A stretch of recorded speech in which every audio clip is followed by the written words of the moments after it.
Hello everyone, कैसे हो आप सब लोग। मैं ज्योति, आपके YouTube channel study and learn point से। तो आज हम करने वाले हैं मैटरनिटी बेनिफिट एक्ट सेक्शन 18 से सेक्शन 1 टू सेक्शन 17 और मैटरनिटी बेनिफिट एक्ट की हिस्ट्री और इसके केस लॉ मैं प्रीवियस वीडियोस में करवा चुकी हूँ। अगर आपने वो नहीं देखे हैं तो आप पहले प्लेलिस्ट में जाके वो वीडियोस देखो। और अगर आपको मेरे लेक्चर्स पसंद आते हैं तो आप चैनल को सब्सक्राइब करें अगर न्यू हैं, और ज़्यादा से ज़्यादा शेयर करें और उन ज़रूरतमंद बच्चों तक पहुँचाएं जो पेड कोर्सेज परचेज नहीं कर सकते। ठीक है, ये आपके साथ साथ आप अपने कलीग्स की या जो आपके साथ प्रिपरेशन कर रहे हैं, जो आपके साथ आपके फ्रेंड्स हैं, उनके साथ भी आप ये लेक्चर शेयर कर सकते हो। अपार्ट फ्रॉम दैट मेरे चैनल पर स्टडी एंड लर्न पॉइंट पर प्लेलिस्ट की पॉलिटी की एक प्लेलिस्ट चल रही है जिसमें MCQs, टॉपिक वाइज क्वेश्चन और चैप्टर वाइज लक्ष्मीकांत सब कुछ करवाया जा रहा है। Overall complete package Vikram sir के थ्रू करवाया जा रहा है। अगर आप किसी भी एग्ज़ाम की प्रिपरेशन कर रहे हो तो आप GK और GS भी इस चैनल पर देख सकते हो। और अगर किसी अदर एग्ज़ाम की प्रिपरेशन आप कर रहे हो और आप चाहते हो कि उसका कंटेंट हम आपको लाकर प्रोवाइड करें तो आप कमेंट बॉक्स में मेंशन करके बता सकते हो। डेफिनेटली फ्री ऑफ कॉस्ट आपकी प्रिपरेशन हम लोग करवाएंगे। ठीक है, तो अब हम अपना लेक्चर स्टार्ट करते हैं सेक्शन नंबर 18 से। ठीक है, तो चलो देखते हैं। हमारा सेक्शन नंबर 18 है for feature of maternity benefit. If a woman work in any establishment after she has been permitted by her employer to absent herself under the provision of Section 6 for any period during such authorized absence, she shall forfeit her claim to the maternity benefit for such period। देखो, maternity benefit act में जब women pregnant होती है तो उसको 26 weeks की leaves मिलती हैं। ठीक है, अगर वुमेन मैटरनिटी लीव पर है और दूसरी जगह काम कर रही है, ठीक है, एम्प्लॉयर ने उसको अपसेंट कर दिया कि जा तू लीव पर है, लेकिन वो क्या कर रही है, वो अब अपनी ऑथराइज अपसेंस में कहीं और काम कर रही है, तो एम्प्लॉयर उसका बेनिफिट, ठीक है, एम्प्लॉयर उसका मैटरनिटी बेनिफिट फॉरफिट कर सकता है। आई होप आपको ये सेक्शन क्लियर होगा। अब देखते हैं सेक्शन नंबर 19। ये एक्ट मैं आज आपका कंप्लीट करवा दूंगी। और कुछ दिन से वीडियोस इसलिए नहीं आ पा रहे थे क्योंकि कुछ हेल्थ इश्यूज़ थे, इसलिए नहीं आ पा रहे, बट अब रेगुलर आएंगे। ठीक है, देखते हैं सेक्शन नंबर 19 क्या कहता है। Abstract of act and rules thereunder to be exhibited and abstract of the provision of this act and rule made thereunder in the language of the locality shall be exhibited in a conspicuous place by employee in every part of the establishment in which women are employed. देखो, हर factory के, हर organisation के अपने rules and regulation होते हैं maternity benefit act के। तो इस सेक्शन के अकॉर्डिंग ये सेक्शन क्या कहना चाह रहा है कि जो रूल एंड रेगुलेशन होंगे ना, वो एस्टेब्लिशमेंट में लोकल लैंग्वेज में प्रेजेंट किए जाएंगे। मतलब जहाँ पर वुमेन्स एम्प्लॉयड हैं, जहाँ पर वुमेन्स काम कर रही हैं, वहाँ के हर पार्ट में ये रूल्स एंड रेगुलेशन लगाए जाएंगे ताकि वुमेन्स को पता हो उनके राइट क्या हैं, उनको क्या क्या बेनिफिट मिलेंगे। ठीक है, मतलब वुमेन अवेयर हो, ऐसा ना हो कि मैटरनिटी बेनिफिट एक्ट मिल रहा है लेकिन वुमेन को नहीं पता। तो ये सेक्शन कहता है कि एम्प्लॉयर की रिस्पॉन्सिबिलिटी बनती है कि जितने भी रूल एंड रेगुलेशन हैं वो वहाँ की लोकल लैंग्वेज में, ठीक है, लोकल लैंग्वेज में और इस्टेब्लिशमेंट के हर पार्ट में लगाए जाएंगे। यहाँ पर वुमेन एम्प्लॉयड है, यहाँ पर वुमेन काम कर रही है। अब देखते हैं section 20 register. Every employer shall prepare and maintain such register, record, muster roll and such in manner as may be prescribed. Employer को क्या करना होगा, रजिस्टर बनाने होंगे, मास्टर रोल बनाने होंगे और लोकल लैंग्वेज में डाटा को मेंटेन भी करना होगा। ठीक है, अब हम देखते हैं section number 21 penalty for contribution of act by employer. अगर कोई एम्प्लॉयर कंट्रीब्यूशन करता है, मतलब कोई, मतलब जैसे किसी का मैटरनिटी बेनिफिट रोक ले या कुछ और कर दे, तो उसके लिए इस एक्ट में क्या क्या पेनल्टी है। इफ़ एम्प्लॉयर फेल टू पे any amount of maternity benefit, अगर वो किसी का मैटरनिटी बेनिफिट अमाउंट नहीं देता जो वुमेन को एंटाइटल है इस एक्ट के अंडर, ठीक है, सच वुमेन ड्यूरिंग और account on her absence from in accordance to the provision of this act, he shall be punishable imprisonment. उसकी पनिशमेंट क्या होगी, ठीक है, not be less than 3 month, 3 month से कम नहीं होगी, और जो कि एक्सटेंड हो सकती है में एक्सटेंड टू 1 ईयर, 1 ईयर तक एक्सटेंड हो सकती है। और फाइन कितना होगा, ठीक है, फाइन होगा उसका not be less then 2000 rupees, 2000 से उसका फ़ाइन स्टार्ट हो सकता है और कहाँ तक जा सकता है, 5000 तक। ये तो आपकी ये पेनल्टी हो गई कि 2000 से 5000 तक का फ़ाइन लग सकता है और 3 मंथ से 1 साल तक की जेल हो सकती है, ठीक है। ये पेनल्टी आपकी किस केस में हो गई, अगर एम्प्लॉयर उसको मैटरनिटी बेनिफिट एक्ट प्रोवाइड नहीं करता, ठीक है। Provided that court may, for sufficient year to be recorded in writing, impose a sentence of imprisonment for a lesser term or fine in lieu of imprisonment. अगर court provide कर देता है कि writing में कि ये ना करने का उसका कोई स्पेसिफिक रीज़न था एम्प्लॉयर का, वो नहीं दे पाया, तो ये कम भी हो सकता है, ठीक है। If any employer contravene the provision of this act, second वाला मैं बता रही हूँ आपको, rule made under he shall, if no penalty is elsewhere provided by under the act for such contravention, he punishable with imprisonment which may be 1 year or fine with extend to 1000 rupees or with both. इसमें section इसका 21 का सब close 2 कह रहा है, मतलब second part में कह रहा है कि कोई ऐसा काम है जो एम्प्लॉयर करता है जो मैटरनिटी बेनिफिट एक्ट में मेंशन नहीं है उसकी पेनल्टी, तो उस केस में क्या पेनल्टी लगेगी, ठीक है। तो उस केस में जो पेनल्टी लगेगी ना, वो होगा 1 ईयर इम्प्रिजनमेंट और 5000 रुपीज़ तक का जुर्माना, या फिर दोनों हो सकता है, ठीक है। चलो अब आगे देखते हैं section number 22, penalty for obstructing inspector. देखो अब इंस्पेक्टर का काम क्या होता है, इंस्पेक्टर का काम होता है कि फैक्ट्री में आएगा, ठीक है, सारे रूल्स रिकॉर्ड्स चेक करेगा, डॉक्यूमेंट्स चेक करेगा, इंस्पेक्शंस करेगा। तो अब यहाँ पे क्या होता है, whoever fails to produce on demand by the inspector, अगर इंस्पेक्टर किसी चीज़ की डिमांड कर रहा है, किसी रजिस्टर्ड डॉक्यूमेंट की कर रहा है, ठीक है, in his custody kept in pursues for this act, तो और एम्प्लॉयर उसे वो नहीं दे रहा है, ठीक है, तो इसके लिए क्या पनिशमेंट हो सकती है, इसके लिए इम्प्रिजनमेंट हो सकती है विच में बी टू 1 ईयर, 1 साल की इम्प्रिजनमेंट हो सकती है, और फाइन हो सकता है इसका 5000 रुपीज़, या फिर ये दोनों हो सकती है। समझ में आ गया आपको। देखो मैं बहुत इजी लेमन लैंग्वेज में समझा रही हूँ, अगर आपको कोई भी इशू होता है या कोई भी आपको समझ में नहीं आता तो आप मुझसे टेलीग्राम पर पूछ सकते हो या यहाँ पर कमेंट कर सकते हो, ठीक है। अब देखते हैं section number 23, cognizance of offences. अब वुमेन के साथ गलत हुआ है तो उसके लिए वो कंप्लेन कहाँ कर सकती है या कंप्लेन कौन कर सकता है, ठीक है। तो ये इस केस में कौन कौन कंप्लेन कर सकता है, एनी एग्रीड वुमेन जिसके साथ हुआ है वो कर सकती है, और an office bearer of trade union registered under the trade union act, और ट्रेड यूनियन का ऑफिस बेयरर, जो कि ऑफिस बेयर भी कंप्लेन कर सकता है, लेकिन ट्रेड यूनियन कैसी होनी चाहिए, रजिस्टर्ड होनी चाहिए ट्रेड यूनियन एक्ट में, ठीक है।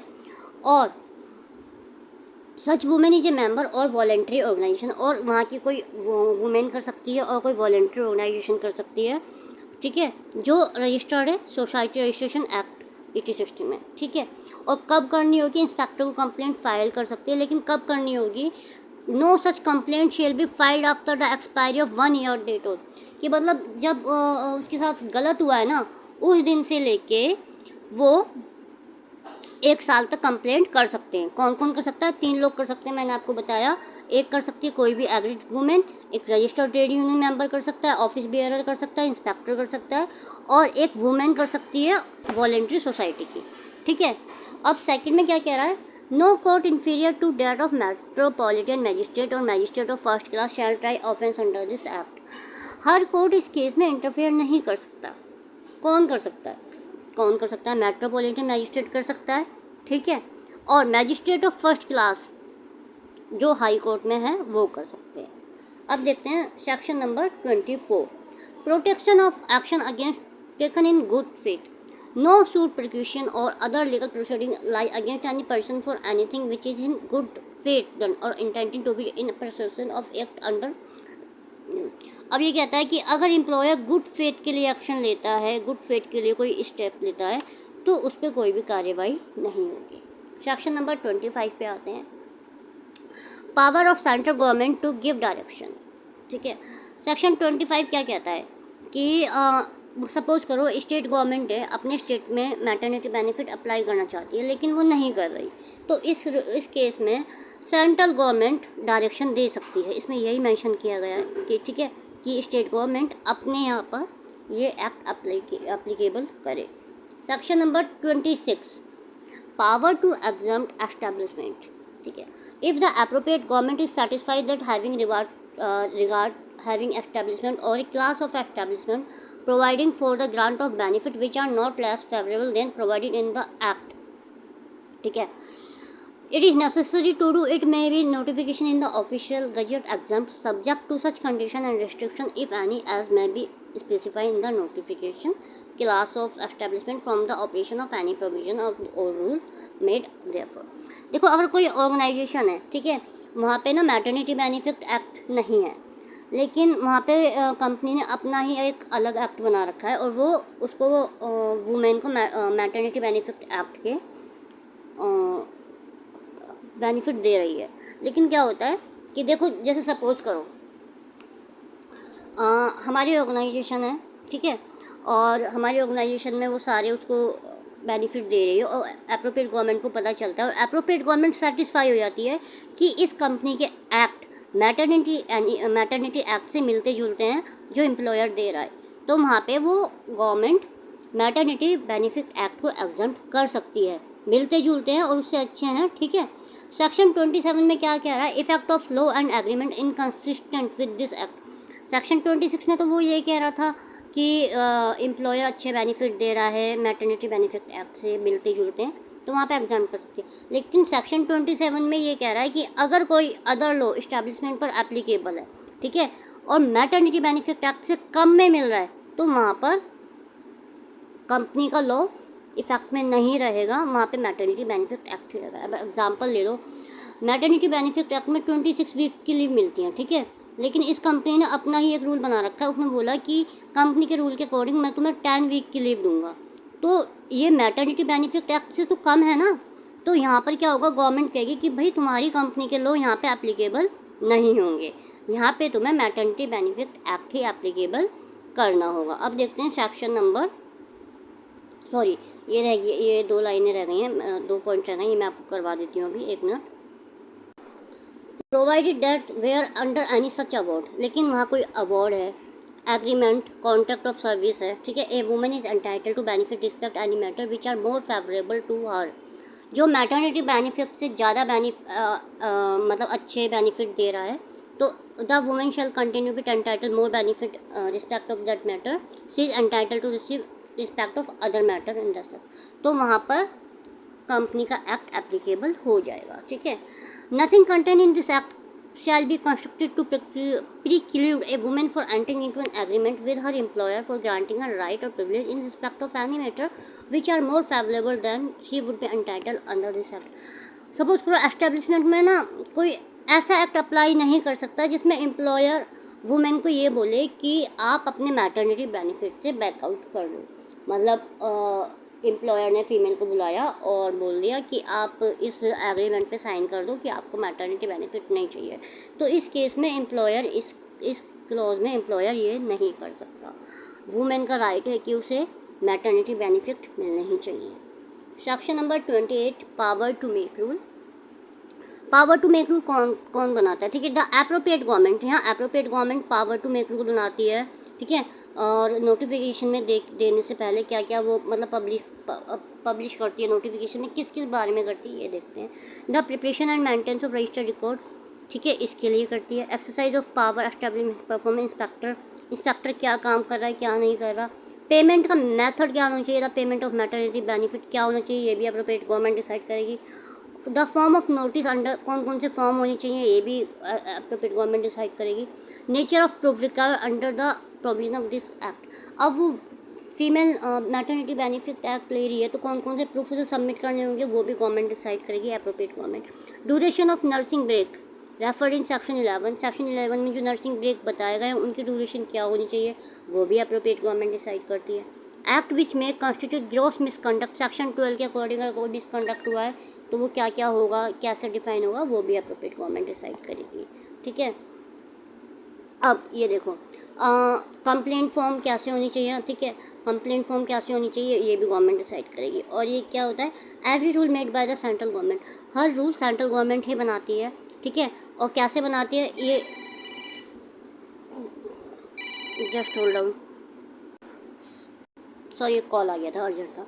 देखो every rule made by the central government, जो रूल होते हैं ना वो सारे सेंट्रल गवर्नमेंट बनाती है। कैसे बनाती है, ठीक है।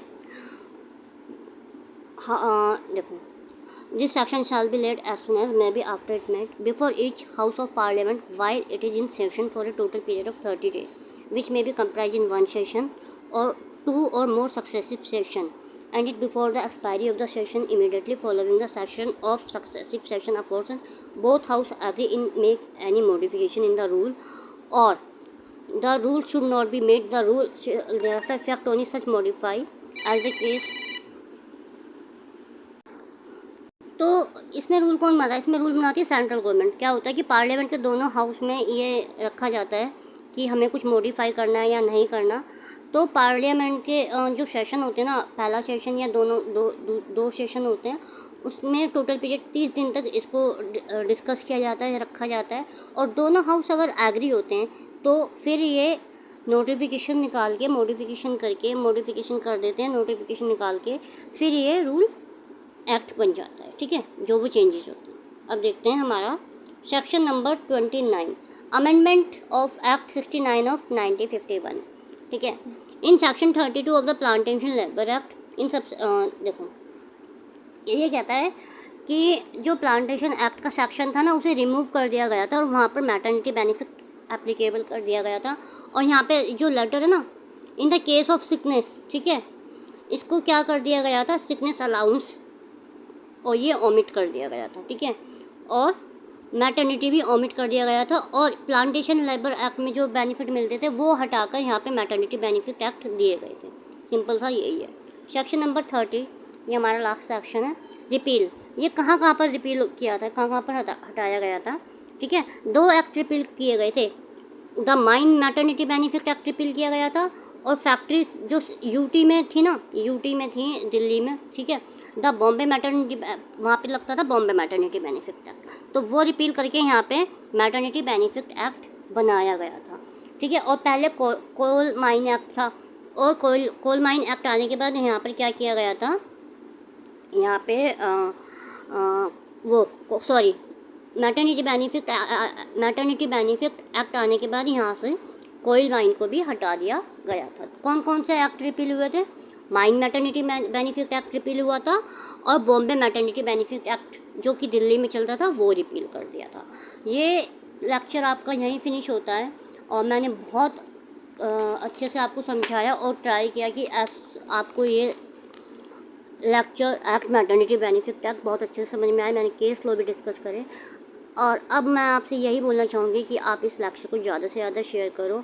अपार्ट फ्रॉम दैट मैंने मैटरनिटी बेनिफिट सेक्शन की ट्रिक भी बताई हैं, आप वो ट्रिक मैं आई बटन में दे दूँगी, या आपको डिस्क्रिप्शन में वो लिंक मिल जाएगा, वो वाला वीडियो भी ज़रूर देखना। Bye bye guys, thank you so much for your kind cooperation.